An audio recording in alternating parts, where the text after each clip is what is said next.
घने जंगल में mouse dear खुद को फंसा हुआ पाता है। उसके छोटे से शरीर को आतंक जकड़ लेता है। उसकी आंखों में नए संकल्प की चमक है। उसके तेज दिमाग में एक योजना बन रही है। निराशा से प्रेरित होकर वह लगातार रस्सियों को कुतरता है। उसके तेज दांत ही उसकी एकमात्र आशा हैं। शांत नदी के किनारे माउस हिरण शांति से पीता है, जो छिपे हुए खतरे से अनजान है।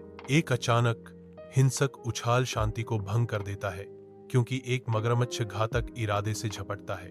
बिजली की गति से माउस डियर मौत के जबड़ों से बाल बाल बच जाता है, नदी से दूर भाग जाता है।